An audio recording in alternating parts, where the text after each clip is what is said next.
Great. So now we're all ready to welcome our speakers for COZ 34.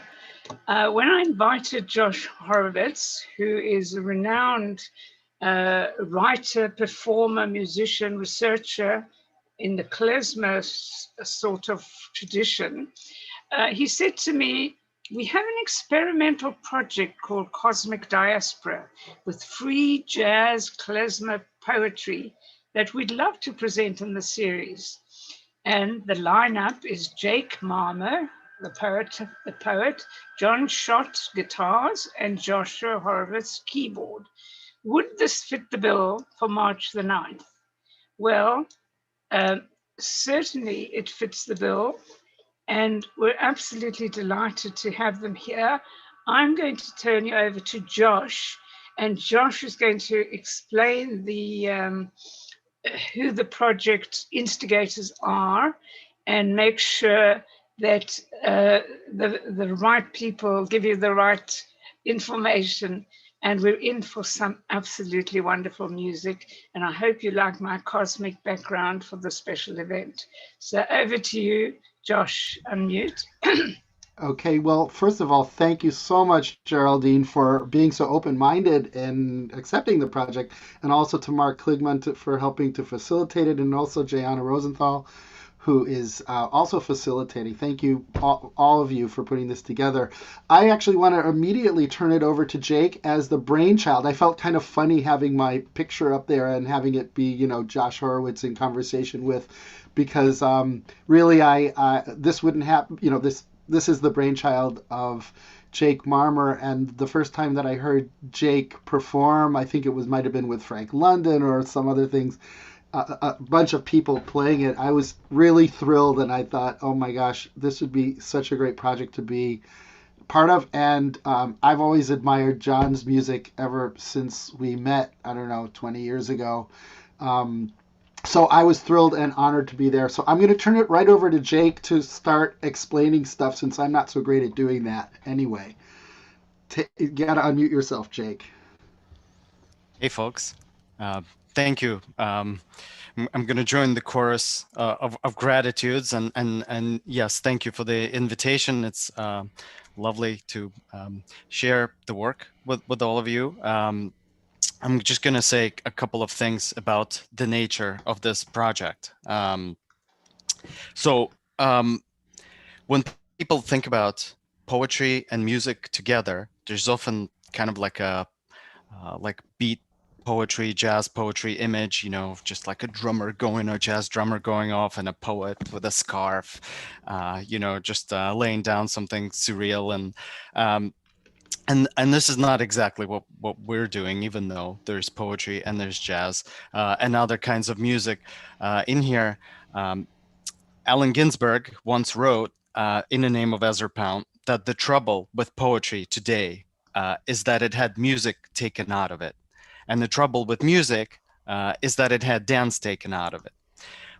What he was getting at is the desire for some kind of origin of poetry that was ritualistic and included in it movement and performance and music, of course. And so that ancient bardic origin of poetry is something that we've been playing with and experimenting with. So the origin is kind of ancient like that. But the poems that we've been working with are futuristic or use some sci-fi tropes. And I just want to, illustrate like what does it mean to write things that are futuristic, to play things that are futuristic. So, in this virtual situation, sure folks here on the call have hosted Zoom gatherings, maybe Zoom parties, Zoom events. So how when you're the host and you have a gig on Zoom, and at the end people are like leaving, but it's kind of awkward for you to leave because you're the host. It's like you're hosting a party at your place. You're not going to leave because you live there, So you're just waiting until the end of the gig, and everybody goes, and you're left there alone in a virtual room. And you are alone in a place that doesn't even exist, that's like virtual, and all you see is your own face, just like your own big face staring back at you. It's just like, on the one hand, it's kind of just like real, it's happening.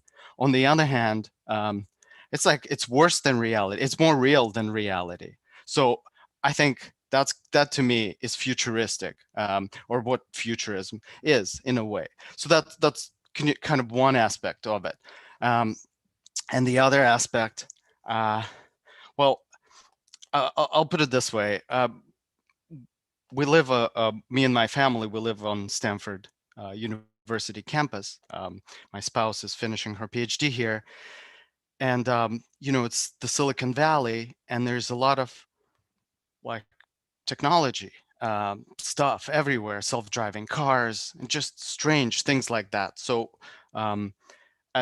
there's a mall, and at the mall they had a like a security robot wheeling around that I guess they were testing out or something, and just with a camera, just kind of wheeling around. And my partner and my son were out there, and the robot bumped into my son. And I was thinking, here we have a narrative of like the RoboCop, but this is a RoboClutz. And like, we can have visions of RoboCop, but what's real, what's actually happening is RoboClutz. And like, that is, I think, futurism too.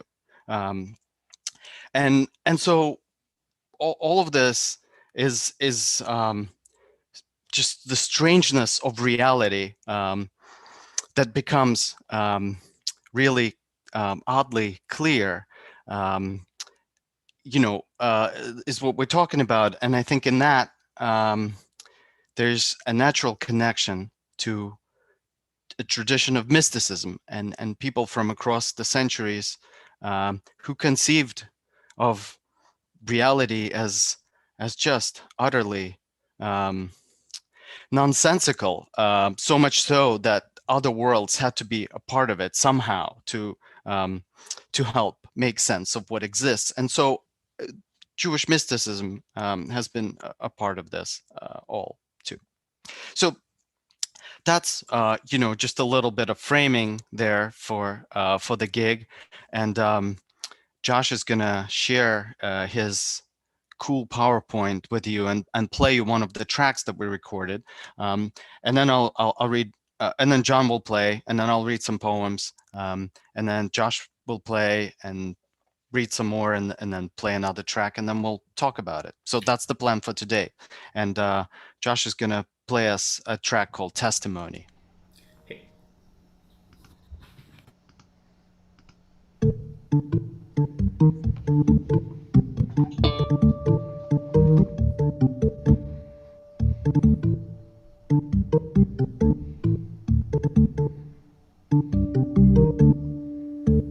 Some call it theological equivalent of money laundering. I take issue with that. Gravity is contagious. And as a member of clergy, I am entitled to. It's like parking anywhere.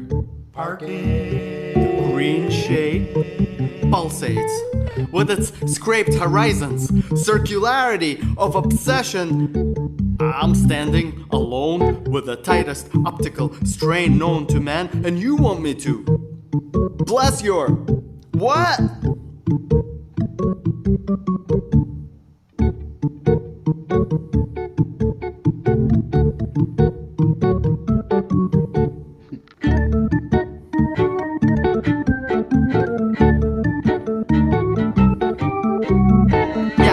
I took the unbearable pink envelope, gematria equivalent of your soul's worth. It was a donation. It was a joke. And I took it, and I chopped it, and I rolled the colors distance. But before I knew it, the thing cuts its eternal stasis short and starts nipping at its non-representation.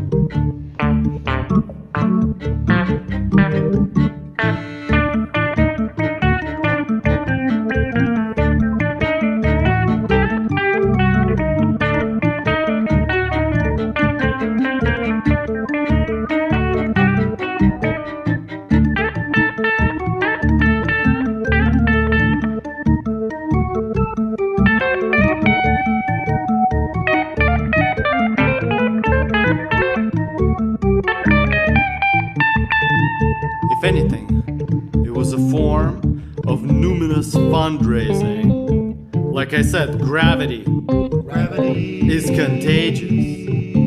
And when the beam gave out, as a thigh might at sunrise, I was barely surprised.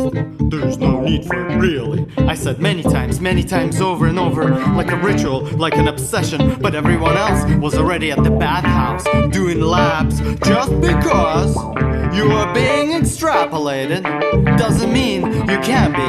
Doesn't mean you can be. Doesn't mean you can be having a ball.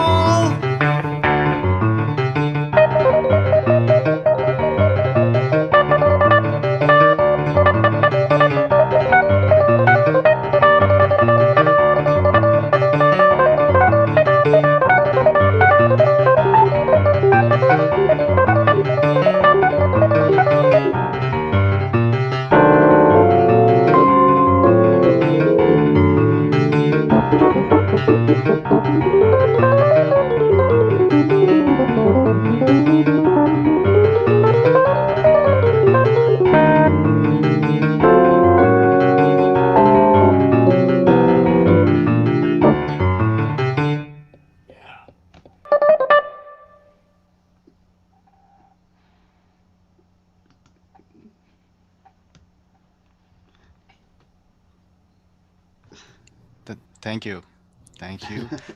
Testimony on the vast foam umbrella. I'll jump in here, and I'm John Schott, and I play guitar in Cosmic Diaspora, and also you can hear on that track a little bit of background singing that Josh and I contributed to this track, and one other, I think, on the record. So we put out this record of 9 or 10, I think, poem/compositions that Josh and I built around these poems,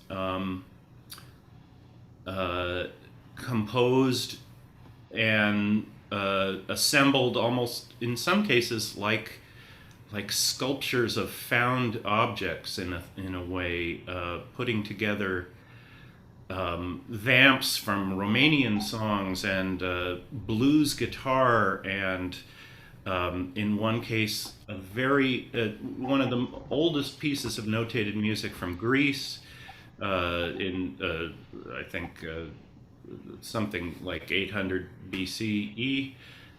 Circus music, there's a quote from Wagner's Tristan and Isolde in there, the cocktail piano, and a giant mix of styles and influences that is almost like a stream of consciousness inside my and Josh's head of all the different musics that we can bring into it. And the styles act as a kind of almost commentary in a way, alluding to worlds outside of the poem, maybe. I wanted to follow up a little bit on what Jake was saying. And by the way, this is a very confusing group to be in, because the three protagonists are Jake, John, and Josh. And even at rehearsals, we're usually running through all three of our names before we get to the one that we're trying to think of. In fact, you go over them twice before you have to go around again. Jake, John, Josh. I mean, John, Jake, John, Josh. But in any event,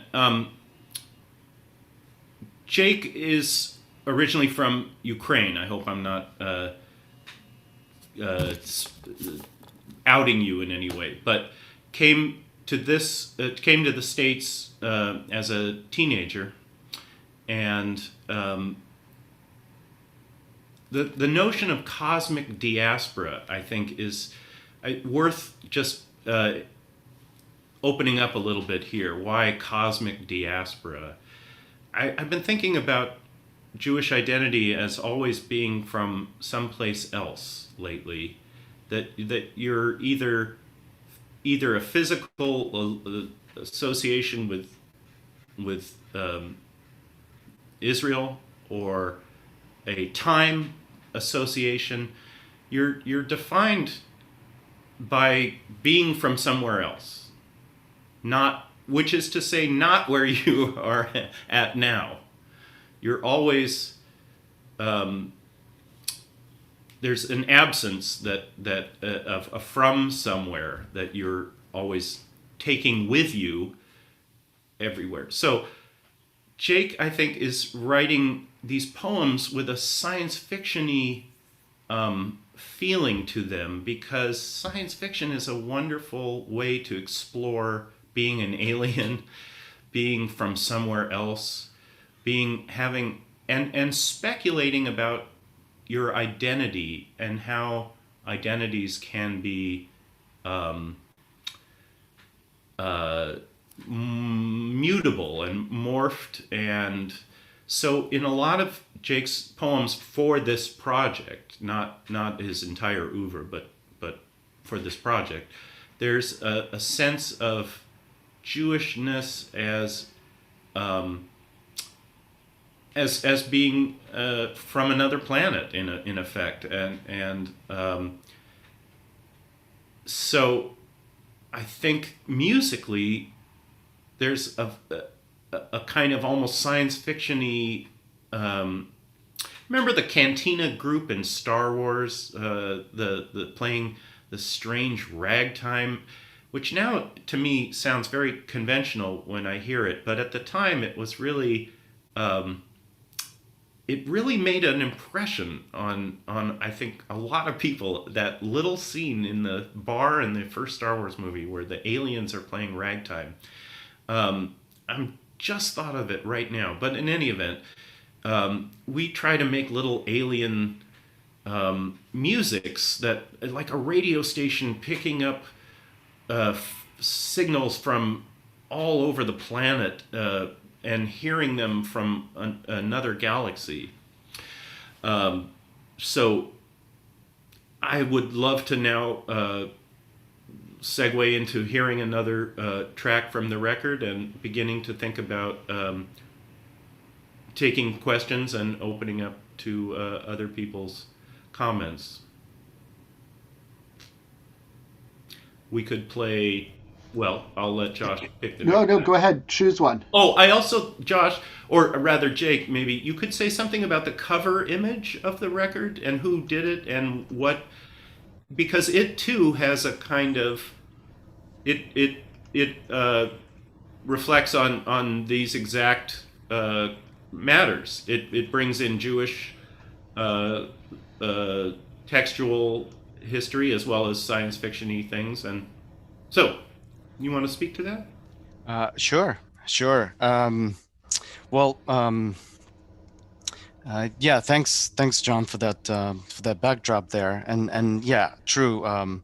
We kind of set some time aside at the end for questions, but we can take questions anytime and just like have it as a flowing conversation.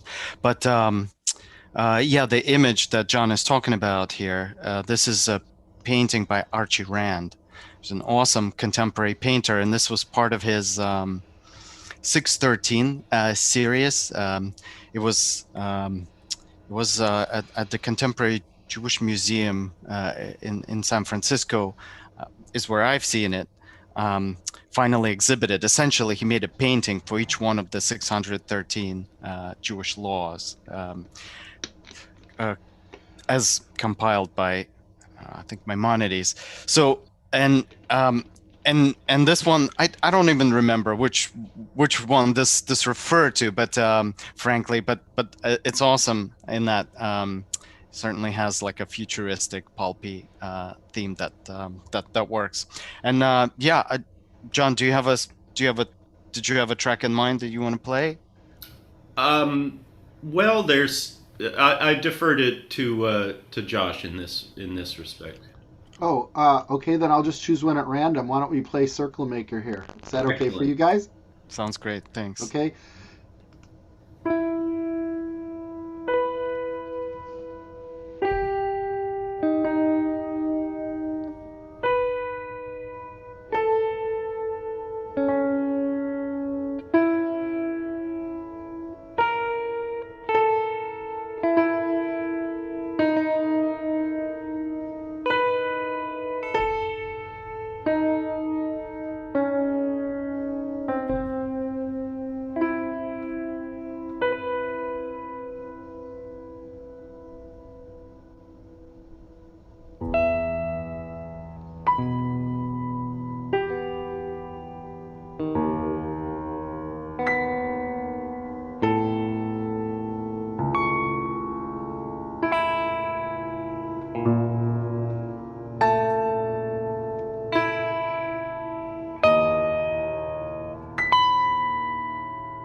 Vocabulary of light.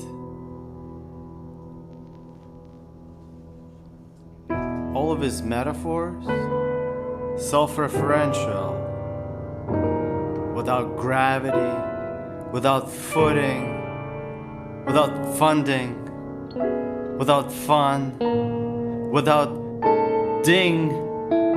He reads light so closely, nothing is recognizable. How else do you accommodate the unfolding of it all?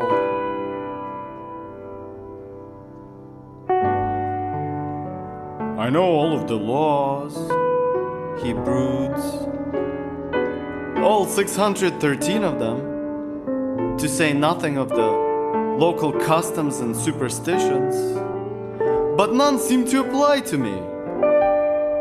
I found the ideal compositional form at once womb and loophole, coincidentia and accordion-like enjambment, but the form's contours shattered like some Lurianic carafe and energy slithered into its own side project.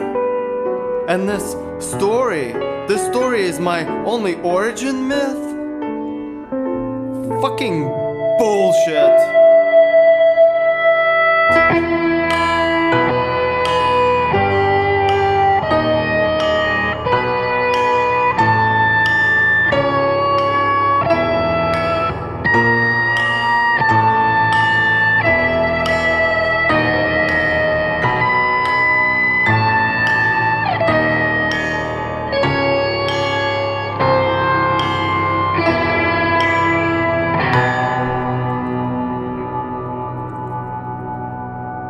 Curtain of distortion draws him open. A sentient being, pure space wave, he dreams of somebody invisible to talk to.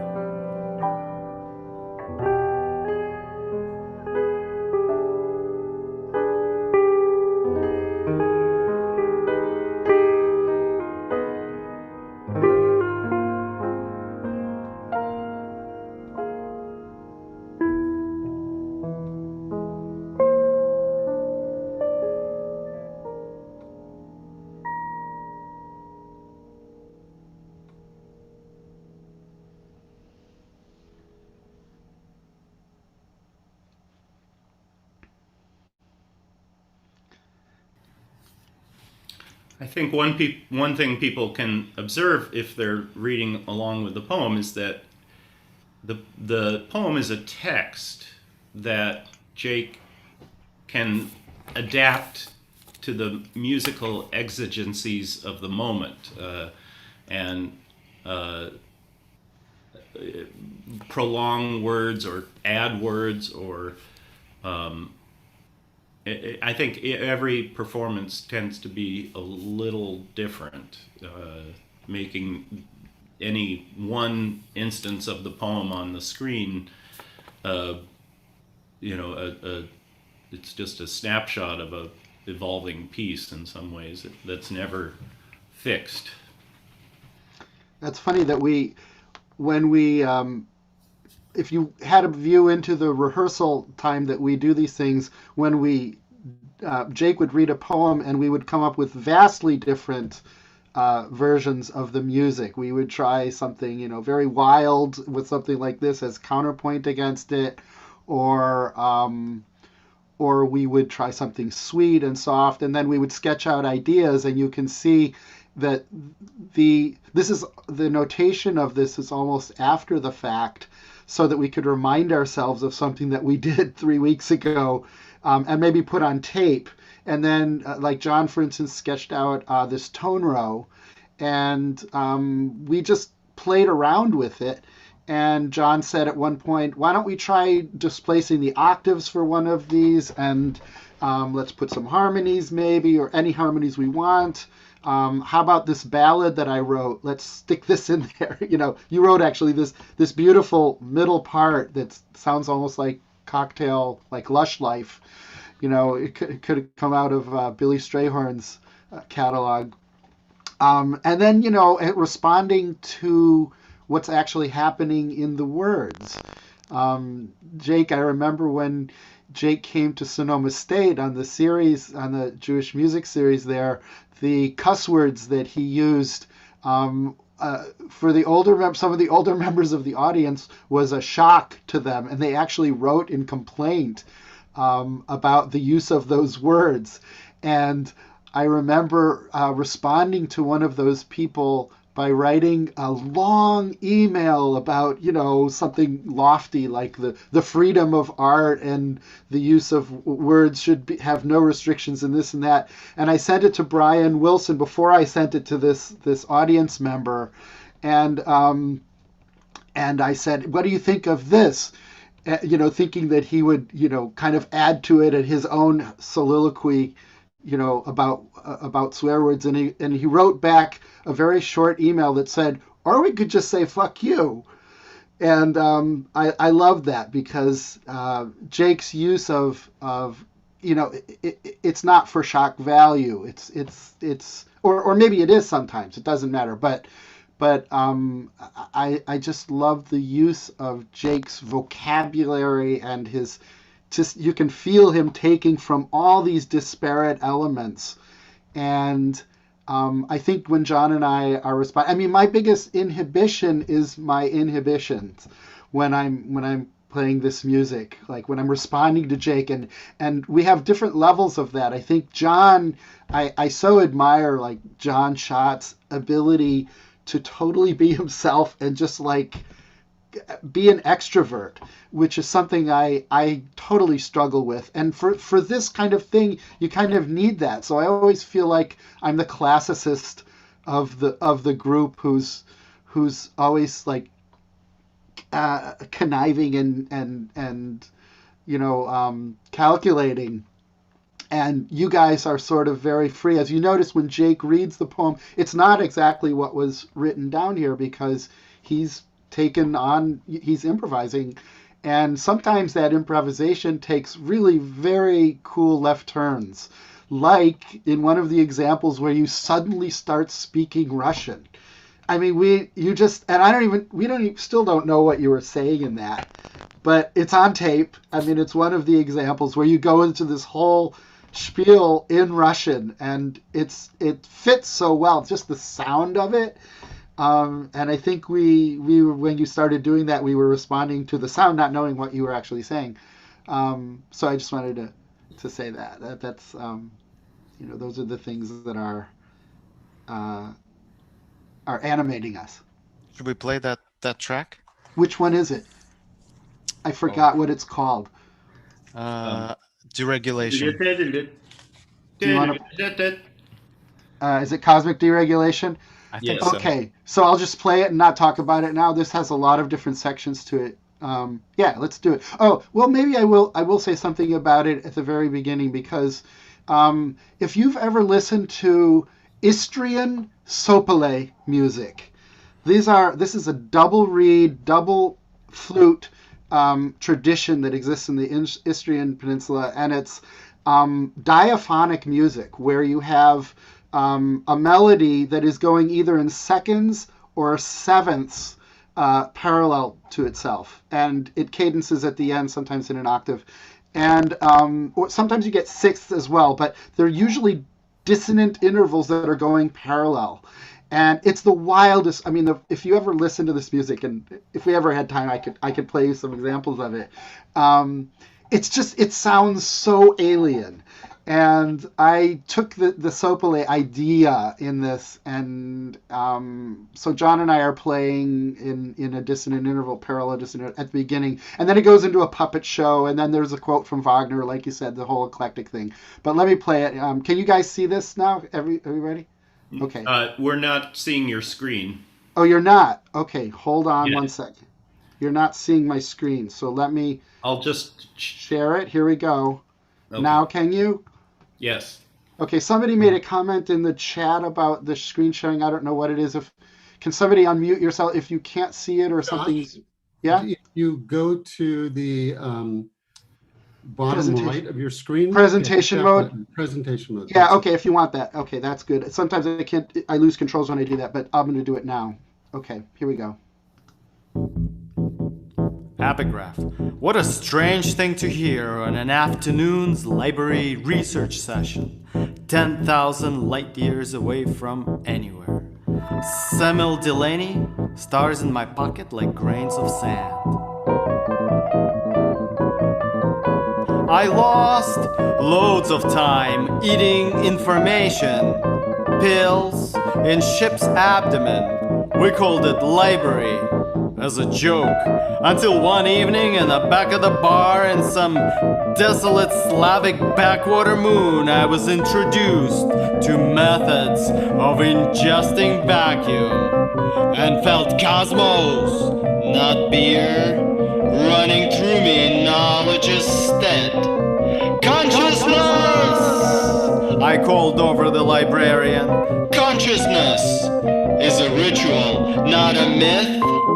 An intergalactic history is a contracting theater of shadow puppets performed by my own hands, which keep opening like goddamn eyes.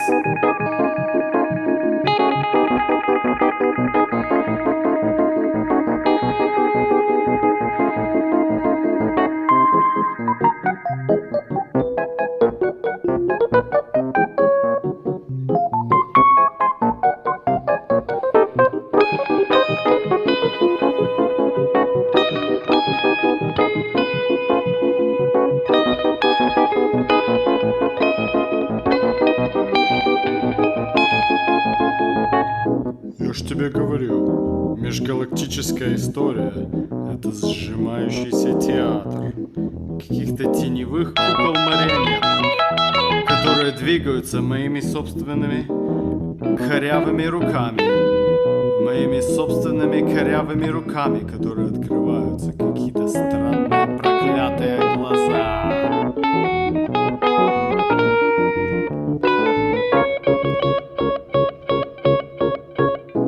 Intergalactic history is a contracting theater. In the abdomen of a Borgesian library, I lost my way inside and woke up with strange language in my mouth. Межгалактическая история. Это сжимающийся театр.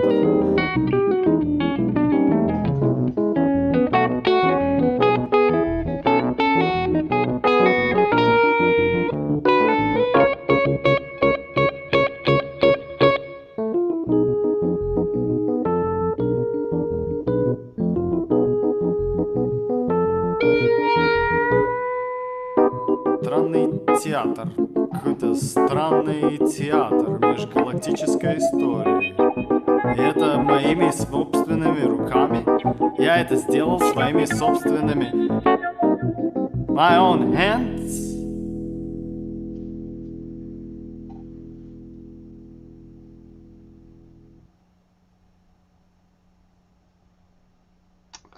Okay, that's that. So, I kind of love that one. Yeah. Yeah, that's sort of everything, the kitchen sink in that one. Yeah, that's the kitchen sink one. For me, I work with some musicians that are such great klezmer musicians, scholars. So most prominently Josh, and but also Frank London and Ben Goldberg and Stu Brotman and all those people. So my mission has always been to find ways of doing Jewish music that is not based on that is organic to my own music and creativity, that isn't derived from Eastern European music or klezmer music or folk music, or at least isn't dependent on because my own knowledge of klezmer is really as a fan and as a colleague of people that I admire, but not as a electric guitar doesn't really figure that much into most people's klezmer ensembles, although it's useful in bar mitzvahs and bat mitzvahs if you want to segue into rock and roll or something. So for me, Cosmic Diaspora is a fun way to think of Jewish texts and commentary and hermeneutic processes and try and find musical analogs to them, so that the music is acting as a kind of Talmudic commentary, or sometimes as a hopefully just illuminating the poem, or even if it sometimes obscures the poem or drowns out the poem, it's presenting some kind of gestalt. And so that I just say that that's one element that I enjoy about this group, is finding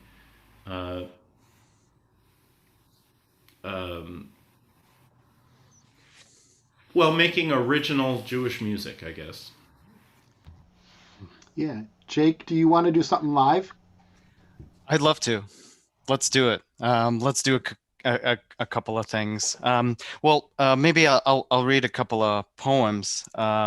So at the time when the record came out, and it exists on CD, but you can also find it on Bandcamp, by the way.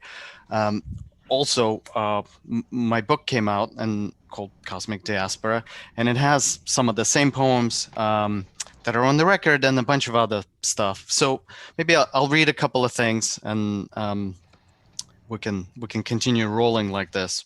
Maybe I'll read something that's on the record, and then maybe something that isn't. Okay, this piece is called Warp, Soliloquy. And it starts with an epigraph from a poem by Ed Dorn. His head is a spasm of presyntactic metalinguistic urgency. Ed Dorn, Gunslinger. I am the poster boy on this here frequency of asteroidal backwash and diversions that chipped off of the final warp. I am the scrapes and the number of genitalia renditions one will never get to the bottom of. I came here to render myself as a rectangular box.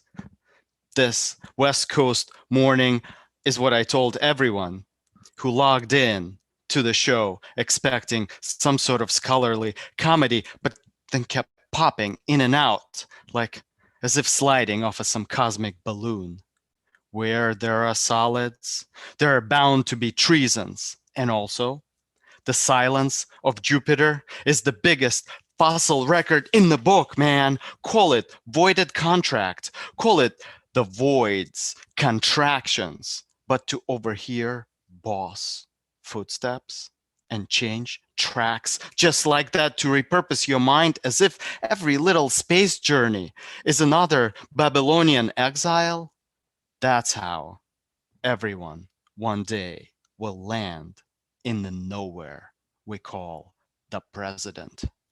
I heard a voice say, Jake, don't let the poem's critical mass hijack its vanishing point. Someone was asleep on my shoulder all through the gig. How many sunrises can you see at once? My last name is Traffic, and I ran out. So that one is on the record, and here's one that isn't. Yeah, it's called Jubilee Sunset. Even when a bird shits on me, there is a symmetrical quality to it, an abstraction so readable it begs analysis. Rings of excessive clarity and misplaced mysticism burn each other's edges. Paralyzed cat in the bathtub, speed limit sign above the bed. Who knows me better than you do? Autobiography for androids course that you signed me up for changed my life. The first time I admitted publicly that my dad was a lab penis coughing on a branch of computational genomics, that I was mothered in a black Pepsi-like liquid I understood to be my primary parent, all the way until my bar mitzvah.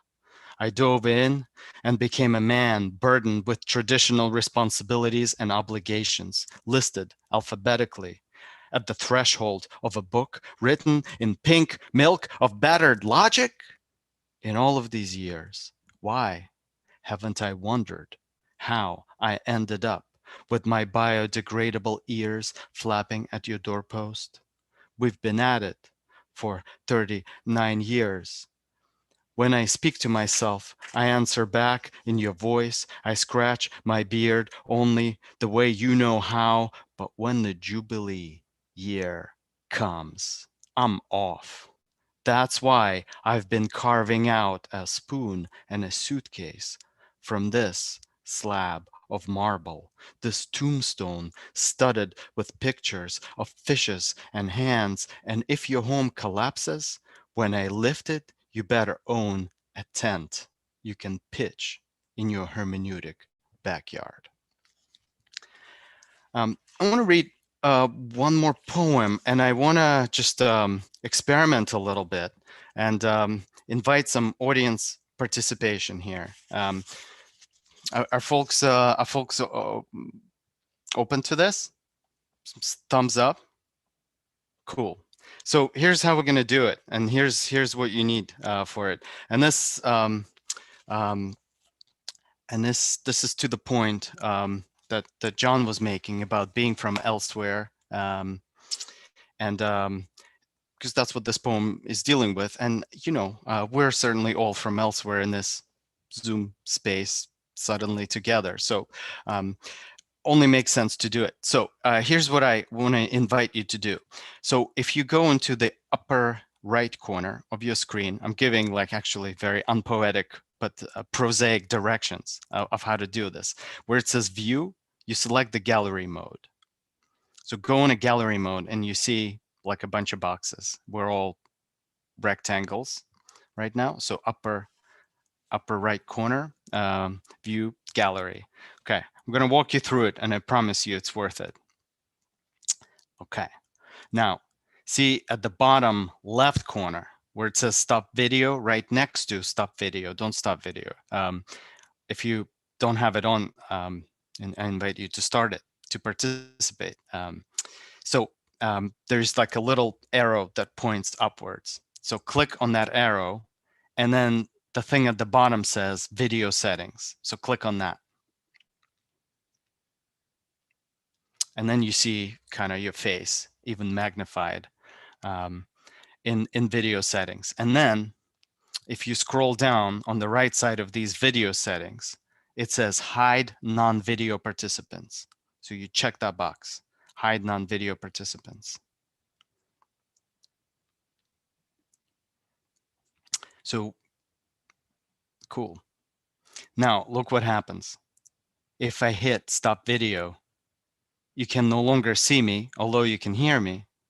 But then I start video and I reappear again, and that's what's happening for you too, if you experiment with it.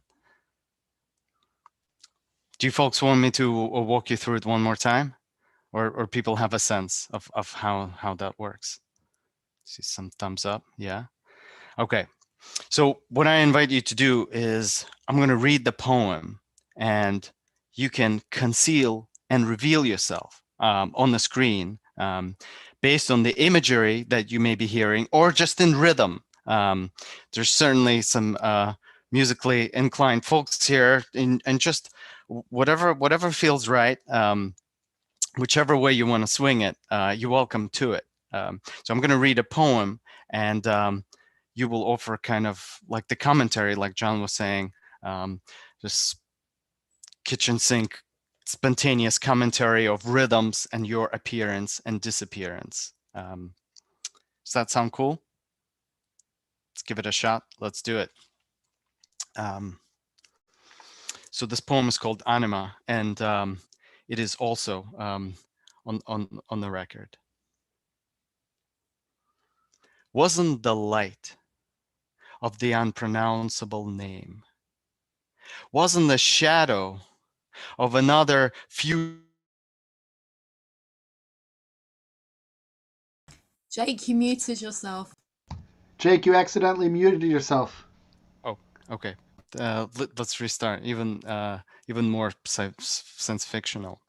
Wasn't the light of the unpronounceable name, wasn't the shadow of another future, burning fingers, muting itself, but the way the craft encircled her body with intimacy so ultimate, it could only be achieved by a button on a machine as it mimicked the splintering emotional carpet. She unrolled every time the noise dropped. And for 8 seconds, she was utterly alone with a space backdrop.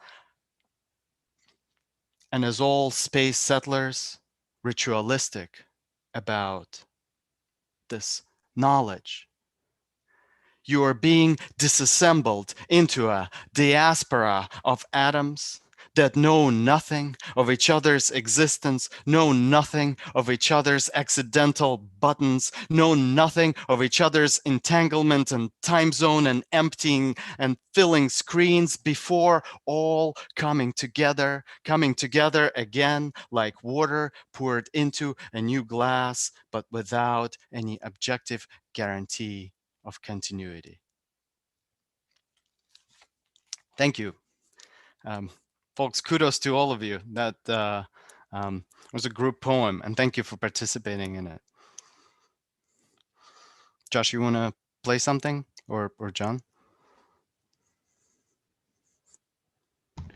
John, you want to play something live? I go back to the record. I feel the record is the best. Putting our best foot forward here on Zoom. Okay. Plus, I can lip sync to it and do. Okay, then Jake, your choice of something to play. We had a couple guests on the record too. Yes. Josh's partner and member of Varetsky Pass, Cookie Sagelstein, played viola on a few tracks, and the other member of Varetsky Pass, Stu Brotman, played ocarina on a track, and Josh played 93 different instruments on the recording, including a hammered dulcimer or cymbalum, and glockenspiel and berimbau and marimba, and what else? There was the marimba, but I think that was on Taxi Gongs. Toy piano. Yeah, okay. The cuica. Right. So I'll play Taxi Dibuk. Is that something, or Anima? Which one of those? Taxi is good because that's the one that that has cookie and stew on it. Very good. Let me share screen. Go here, share, and y'all see that? Okay, here we go.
Perhaps I never understood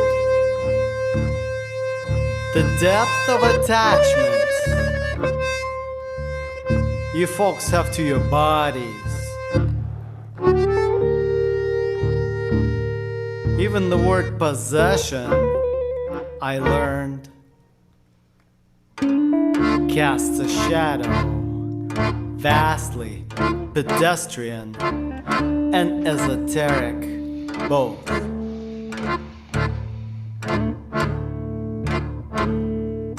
What I found entering yours wasn't the amenities I was used to. Neither privacy nor hospitality. And mobility was shit too. I was practically stuck.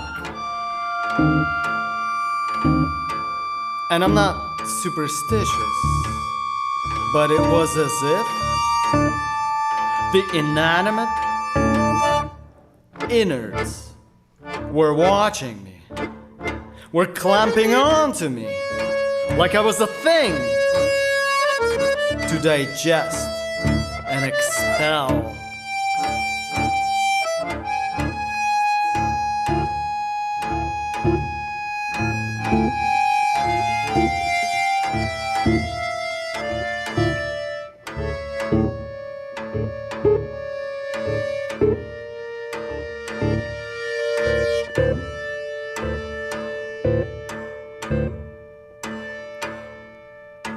You, naturally, were out and gone, but your scraps, whatever you call those, seem to be everywhere. Can consciousness cling to ligaments, limps, frazzled acids and nerves. Imagine walking into a taxi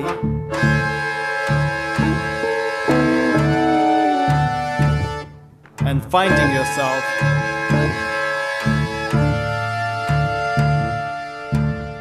in a trench. It suddenly dawned on me. Your own ride within your body. It too must be a lot like what I was feeling. The thickening darkness, vertigo of language. This is home, stranger yet. That very thought got things moving. The transport, as it were, no longer pedestrian. I arrived on the next breath, never moved faster in my entire life.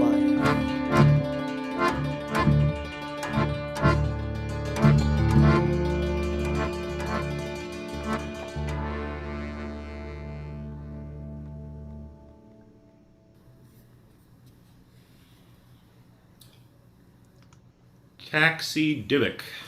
So that's an example of, a song that has, or a piece of music that has some really explicit Jewish music signifiers. The rhythm, the mode, and more so, I think. But it certainly gave us an opportunity to hear Josh playing a wonderful doina on the accordion there at the top, out of tempo. And you. And then I answered with a electric slide guitar statement that is anything but traditional. So it is, again, this defamiliarization of the old country, the Star Wars cantina effect again. Should we open up to questions? I see we're coming on the hour. Yeah, I think that might be Geraldine. Is that something? Geraldine had a question that about the title of the record, and I can answer the first part of your question, which was that this group existed for about a year or so doing performances, and before we made this CD, a compact disc already is such a belated, antiquated piece of technology from another time and place that it we might as well have put it on papyrus or something. But it also exists digitally to be downloaded as people do these days. When you're in a diaspora and moving about, you're not going to want to take a whole lot of CDs with you on every journey you take. So it's important for the modern diasporic person to keep their possessions to a minimum. Yes. So we got a question from Rachel and Jeff. Has a question. Geraldine's question about the title of the record, if you will. It's it's deferral, an attempt at deferral. But anyway, the Purple Tentacles of Thought and Desire title, I don't know, it just seemed right. We went through a few iterations. It just felt like this is what it is. It is the tentacles that kind of like just reach out towards all the multiple diasporas and places, and it's alien and futuristic and thought and desire intertwined are maybe what's driving some of these things, and maybe poetry and art in general. Yeah, no huge story there, but thank you for the question, Geraldine. Um, yeah, Rachel, do you wanna ask your question? Yeah, It's nice to sure. see you. Hello. Hi. Hey. Hey, Rachel. Hi, Josh. How's it going? Hey, nice to see you. I wanted to ask about the process of writing, the composition process, and the question's got two parts, an A and a B. A, has this been a pandemic project, and have you done this not being in the room together? And B, the boring question that every musician who works with text gets asked: what came first, the text or the music, or is it a mixture? And yeah, just more broadly about your, like, do you just get in a room together and jam, or how do you write together? Yeah, thank you, Rachel. It's so nice to see you, and thank you for the question. It's definitely not a pandemic project. In fact, we had the record ready just about a year ago, and we were booking a venue for the release party, and then everything happened. So to the earlier just question of what is futuristic and what is futurism, it's sort of like we had this apocalyptic sci-fi narrative that we created, and then the world became it, and like we had to kind of catch up, or I don't know, it's just like it just changed. So there's your connection between bardic, poetic performance and prophecy and shit. I don't know, it just went the other way around. So maybe it was a pandemic project, but like even before pandemic happened. But I can I defer to John and Josh in terms of the process. Well, I was just, as Rachel asked that, I was going back. I had some rehearsal tapes sitting here, just going like, what did we do on that at the first rehearsal? Because all that we do is, well, she asked about the text first. Mostly it's like the text comes first, actually, in this case. But it seems like once we're into it, you're also changing the text and improvising just as any musician, but you're a poet doing it with words. And that's what I love about working with Jake, is that he's not just taking a fixed text all the time, but he's improvised. Sometimes he'll repeat phrases over and over, and it becomes a rhythmic kind of a thing. We don't, you don't have that in the recorded version so much to hear, but when we're doing it live, you hear that, and it kind of veers off in other directions. As far as the rehearsals go, I mean, he shows us the poem and we just launch into it. I mean, without any restrictions whatsoever. John will maybe just start playing and I'll follow him, and we'll follow each other just as we would in any free jazz setting.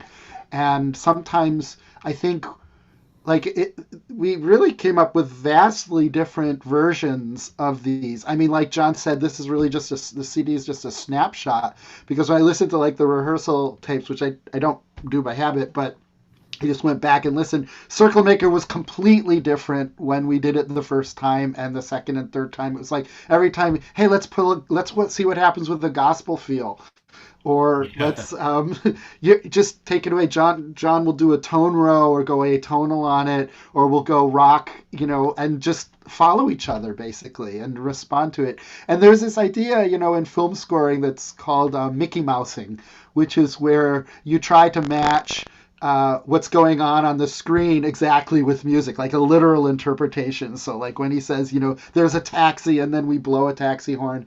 I mean, we were having fun with the Mickey Mousing thing with that too. Sometimes we completely go counterpoint against it. Like, the taxi's blaring its horn, and then there's like total silence. There's no taxi blaring its horn. That's like, this taxi blaring its horn is in a world where there's no air, so therefore there's no sound. Or whatever, but so the idea, I mean, when you watch films and you see somebody being violently killed, and there's beautiful opera music playing in the background, I mean, a very Scorsese type moment. That's kind of the way we think also, is that like we don't have to go along with that, but we also have fun with it. What is the literal interpret? Sometimes it's just the first thing that occurs to you while you're playing is to literally interpret what's happening with the words, and other times it's going, nah, that doesn't work. I'll do the opposite, or I'll just listen to what the other person is doing, which may not have any connection to that whatsoever. So that's kind of how we work. I think I just would bring in one more thought, which is sometimes Josh and I have written pieces specifically for this project, but other times we'll respond to a poem and think, I have a piece that I've done in the past that might be able to be adapted to this. Let's try and weave this fragment of a composition that it may just be a melody or a bass line or something. So sometimes existing things are repurposed, and other times they're written bespoke for a particular poem. But a lot of times, as Josh said, the process begins with Jake reading us a new poem and then us purely just improvising in reaction to it, and reflecting on what it spontaneously brought up in us, what kind of mood it suggested, or things like that, and we want some pieces to be really constrained and tight, and other pieces to be very sprawling and abstract and changeable. I think is also a goal, in a way, to have a varied set of strategies, so that it's not all that one isn't experiencing the same poem and music experience constantly.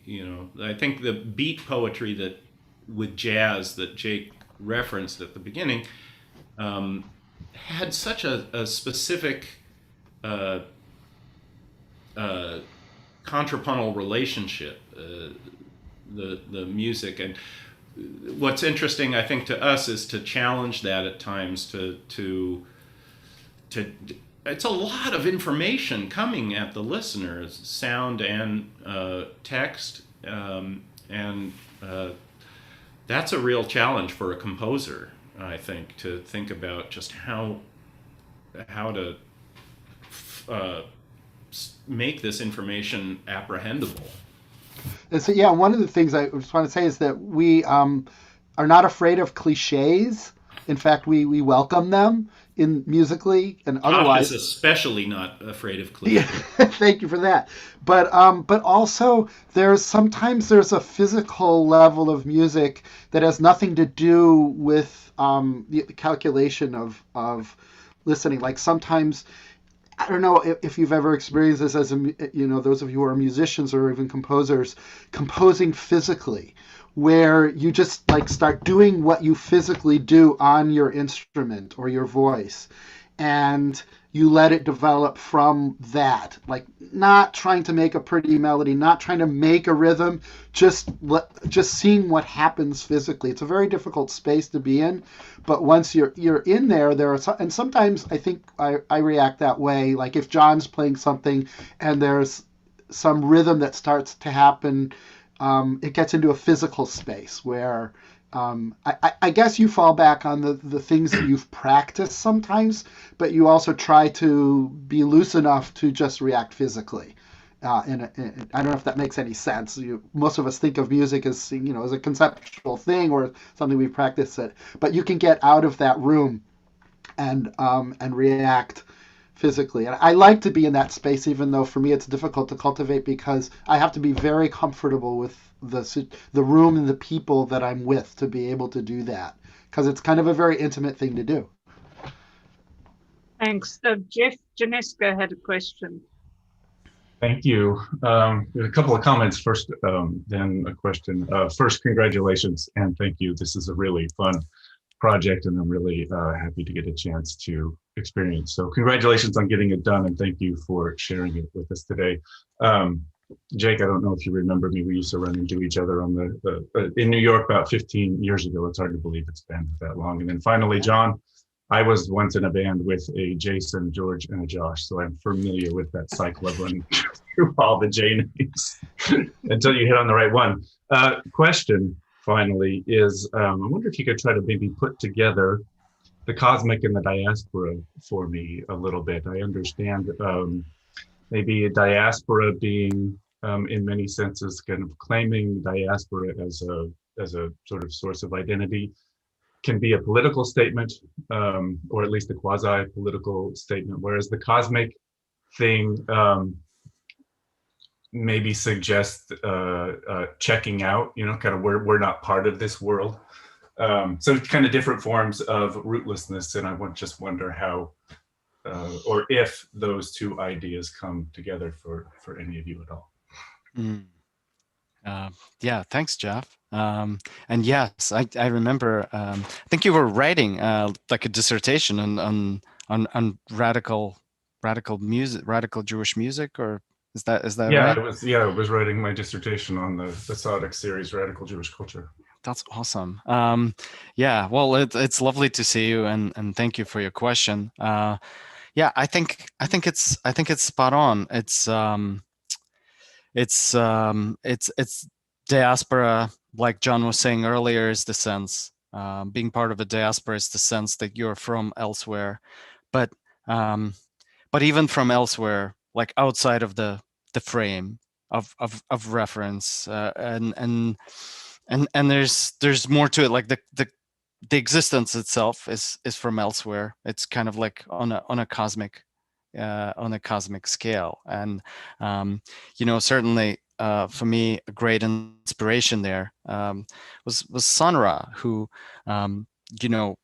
took sci-fi obsession and sci-fi tropes and the look and the feel of it, but also looked into mythology. Like it's kind of all one and interrelated for him and his work, and I think for me that juxtaposition just made so much sense. Like I was saying earlier, like mystics for centuries talked about other worlds that exist at the same time as ours does, or parallel realities, or there are many levels to existence, and that as a metaphor for saying I just as it is, the world does not make sense. There must be other stuff, and it is the sense that we are in conversation with elsewhereness, with cosmic elsewhereness, that helps create a broader narrative, or just a sense of like how it all comes together.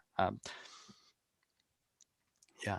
Thank you. I assume there was some kind of a Sun Ra connection happening there as well. But definitely helpful. Thank you.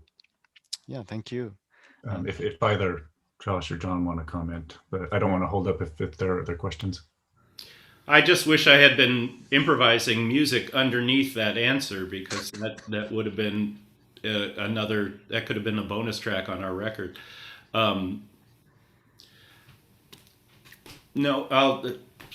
Ra is Afrofuturism. I mean, there's a lot of interest right now. In fact, wasn't the Mars Perseverance rover contains an homage to Octavia Butler?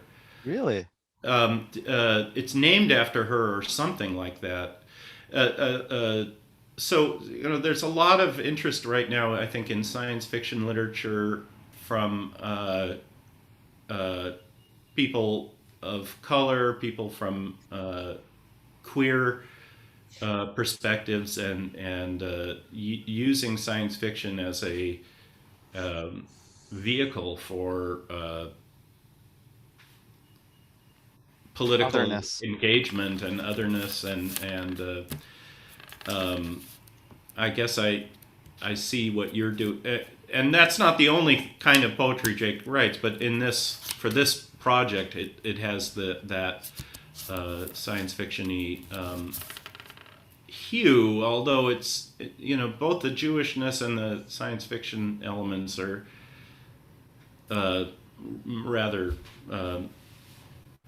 woven in to the texture.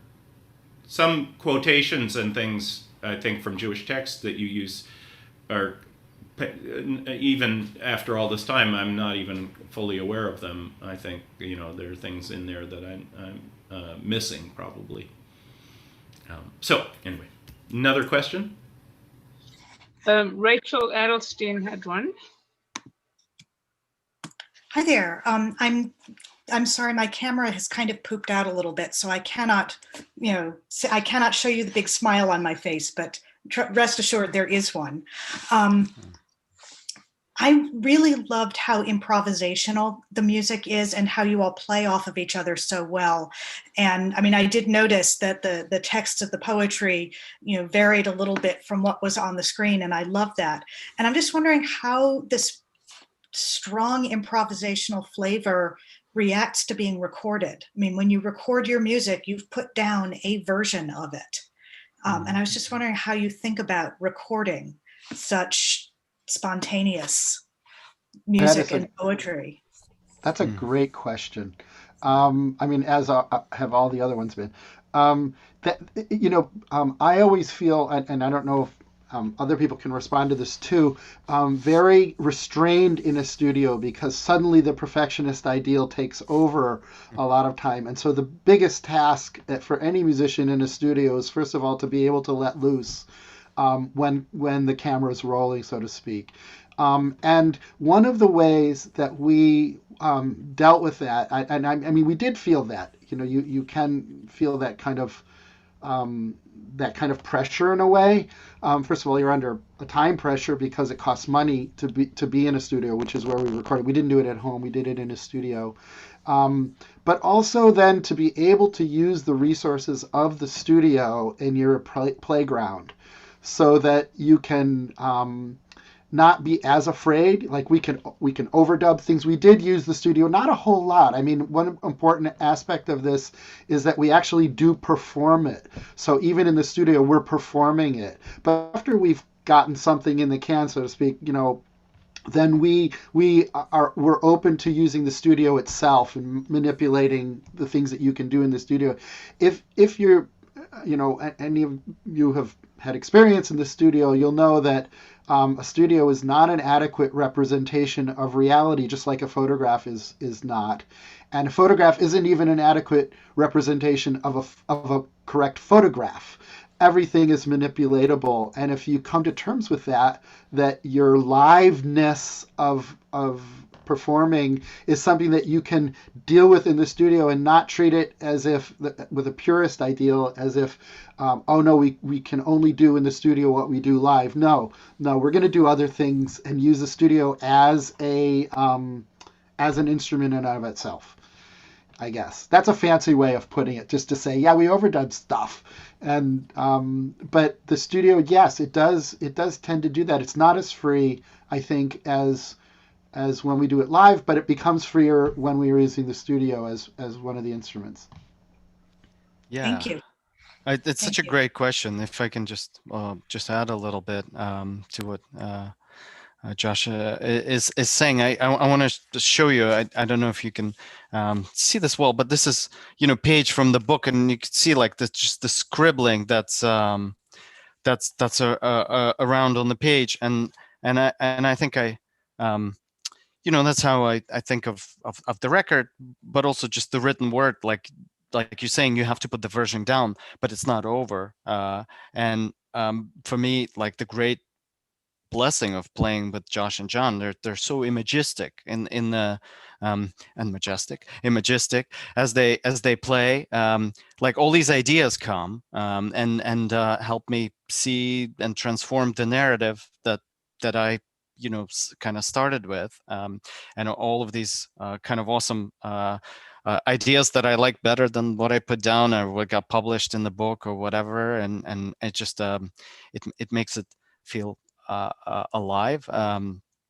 You know, there was a poet named David Antin who said, like, what do poets come to poetry readings and read stuff that's already done? It's like a bunch of years ago, I sat in my room and I thought these thoughts, and now I'm going to read you these thoughts that I thought in my room all those years ago. Like, who cares? Like, I want to hear what you're thinking right now. Like, what's happening for you right now?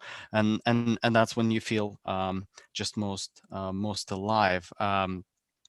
and to me, like that's the continuity in the improvisation piece. Thank you. It's such a good question to think about, Rachel. Thank you for this.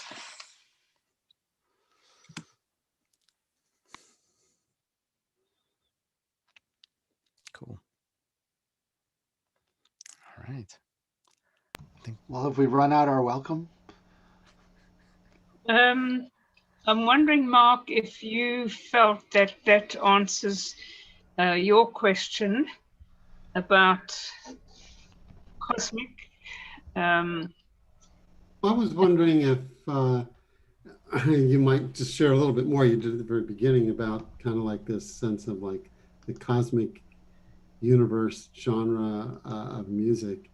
And it's not one I know well, but you know, I don't know what comes to mind.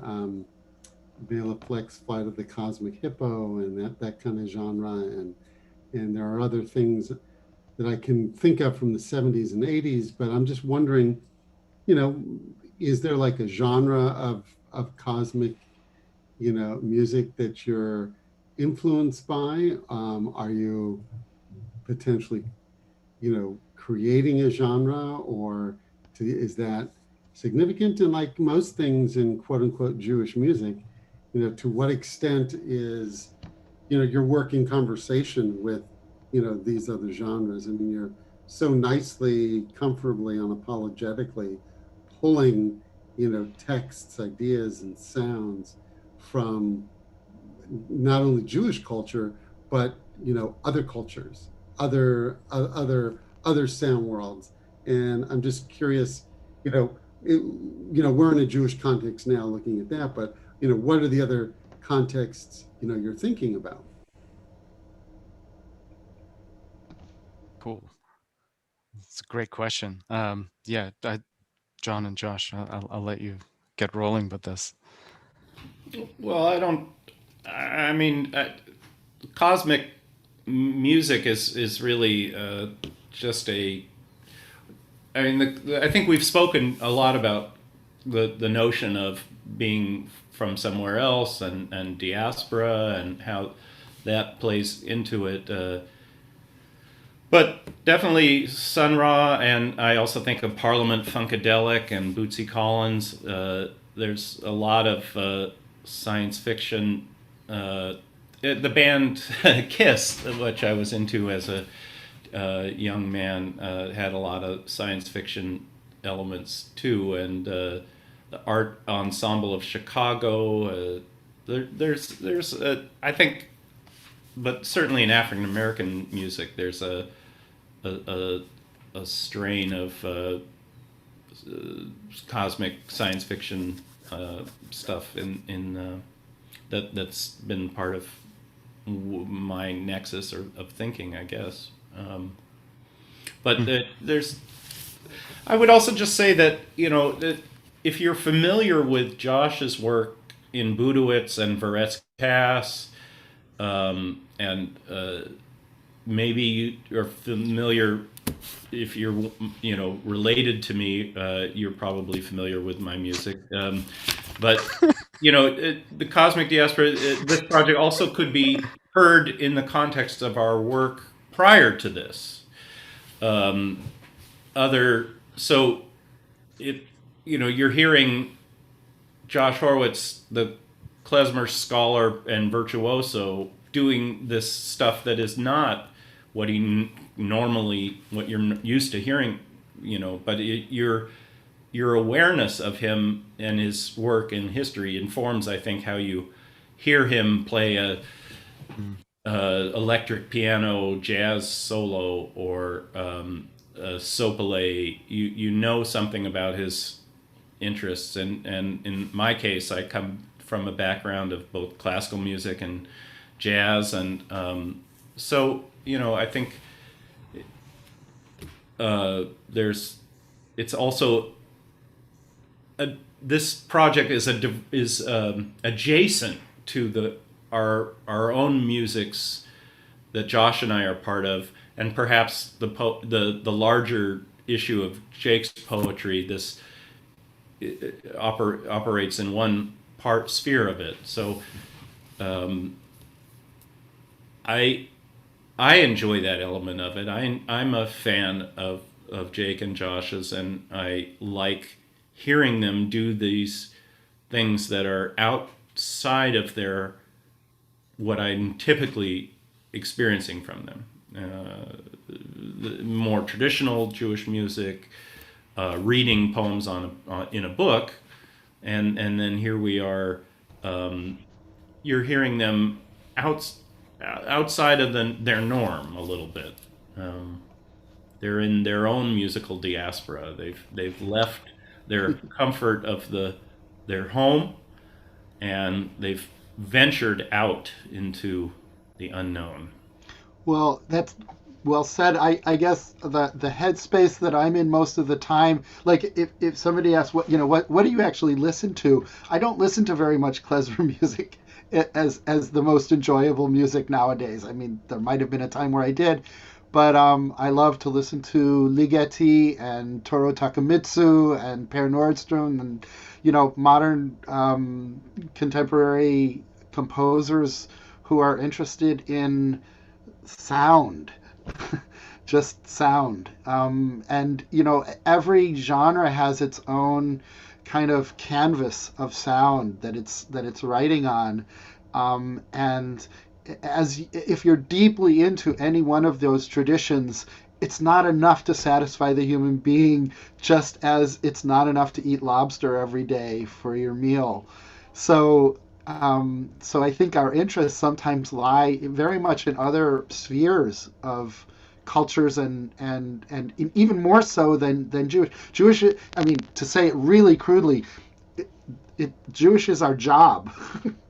But what we do in our spare time is not necessarily Jewish music, and what we do in other projects. And sometimes I think that we get it sort of established in a certain genre, and people may not know that in the behind that other door there's a room that we're really occupying at that time. And so I love to listen to modern composers, and also so that informs very much my feeling about sound. I don't know if that's anything close to answering the question that Mark had, but I just wanted to say it. It's a good riff, but I don't know, maybe just to add a tiny bit, like I'm really just enjoying thinking about Mark's question. I think it's such a good question. Like, Cosmos has no sound, obviously. It's just vacuum. Like, there's no such thing as cosmic music, but there's music of us trying to relate to Cosmos or think about it. So when John mentioned like Parliament Funkadelic, like maybe the electronic pieces or technology, or like that feels like it's in that direction. Like, this is what will get us there, or this is how we're thinking about it now.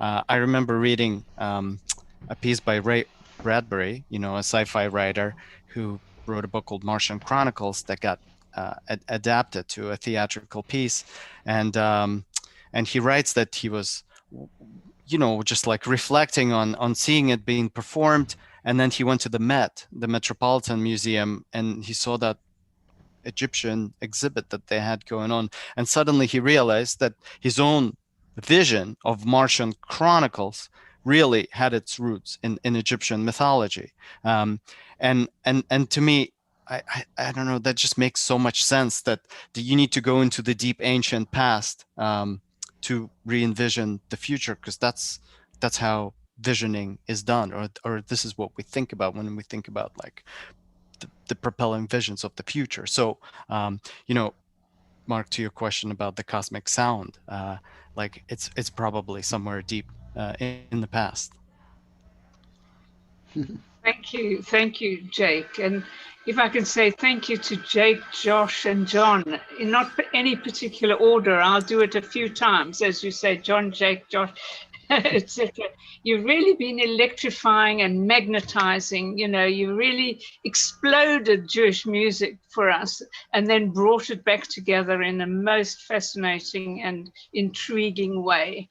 And we sometimes go back to very ancient music, and we look forward to here is something where we can look forward to taking our ancient traditions, but reimposing and restructuring them for a new generation. And so thank you for bringing this to this forum. We've really, really enjoyed having you, and it's been really fascinating.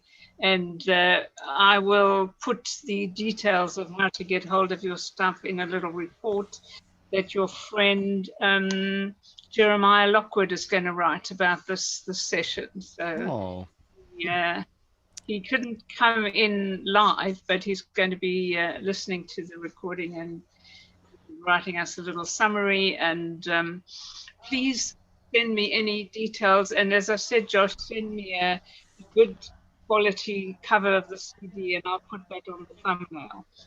So okay.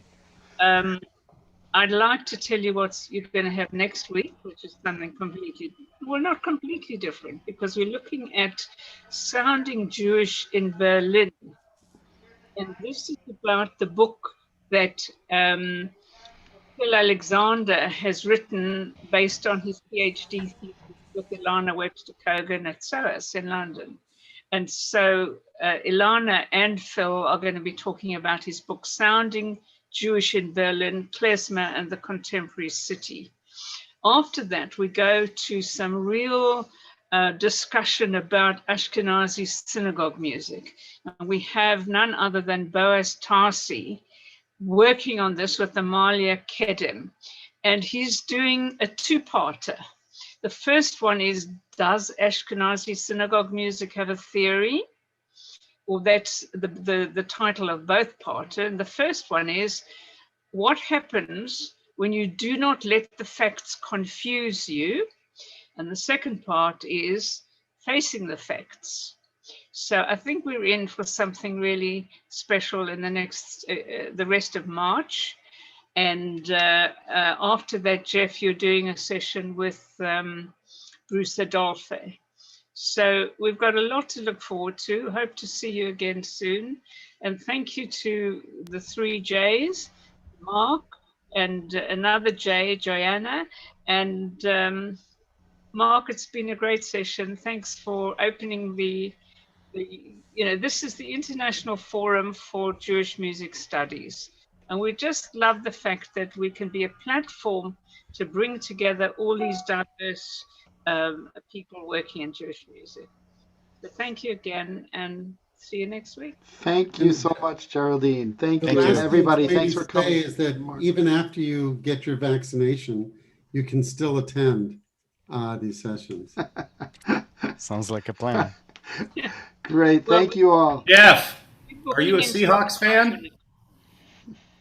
Yeah, I live in Seattle. I'm from Seattle. Oh, are you? Oh. So I